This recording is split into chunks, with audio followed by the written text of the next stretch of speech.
The sandbaggers of the Gaza tragedy. Men like Norm Finkelstein is a good example. Abby Martin.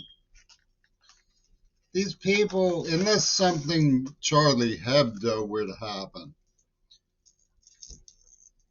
which of course we all hope doesn't, it's more or less a given that they will pull through as representatives of the ideals of the survival group. I've seen them do this before. With Gail Burston in 1984, Roger Waters' Licky Boot, the Viper of Ripper Hatter domain, notorious, evil Viper, named Amanda Harcourt, pounced on me like a mimic. And her pronouncements were supposedly the great doofbaggery of British prog rock writ large. Whoa, you're supposed to say. Awesome doofbaggery. 1984, the year of the AIDS maelstrom. She emitted, the whole is greater than the sum of its parts. You could see them spinner beanies flying at Peter Gabriel's Real World. But the whole point is they dust off.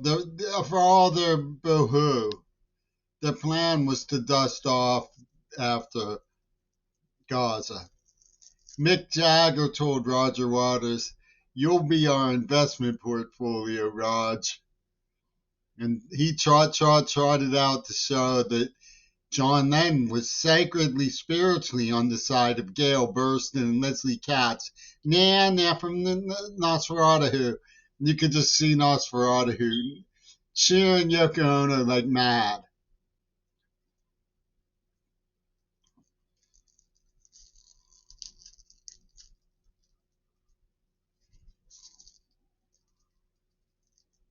And leapfrog oligarchs behind the scenes, punks, like Robert Kennedy Jr., who thinks in his half-witted delight of Harvard that everybody's just going to overlook the weapon in Jackie Kennedy's hand, or the way that he sucked up to his own father's killers. Because that's what the Texas School Book is about. It's the Beatles' White Album's secret script. That's why it's kept secret. Because they're more interested in the Moola Roola Cockadoola.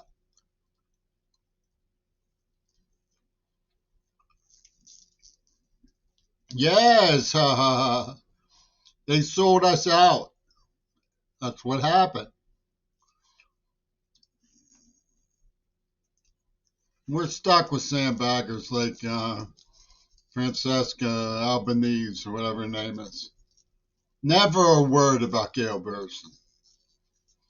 Paul McCartney told everyone, "Shh, we have an excuse. We're just going to finesse it. We have our excuse." Let me tell you how they got their excuse. I wrote an article, a paper called Chasing an Echo. I thought they were my friends because they came on to me like they were my friends. And I explained to them the Whistler campaign, that something very sinister was brewing in this Holocaust survivor community.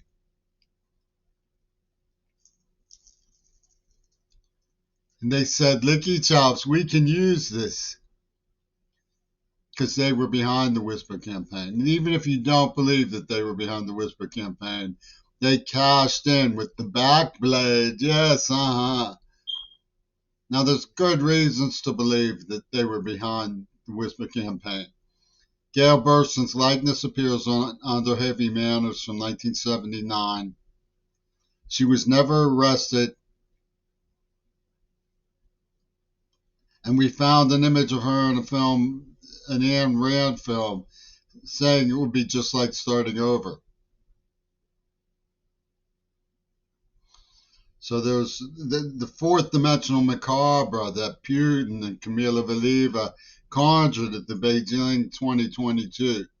Because Leapfrog is in the loop.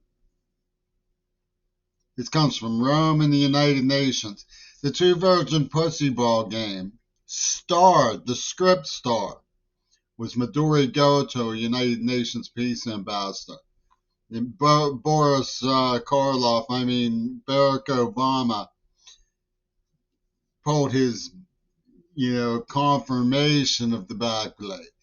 He anointed the backblade with Jeffen's Star of David. John Lennon was the Star of David Jeffen. He anointed the backblade. The joke's on you. That's what he put. Because Pittsburgh is fast and loose with their creepy ideas.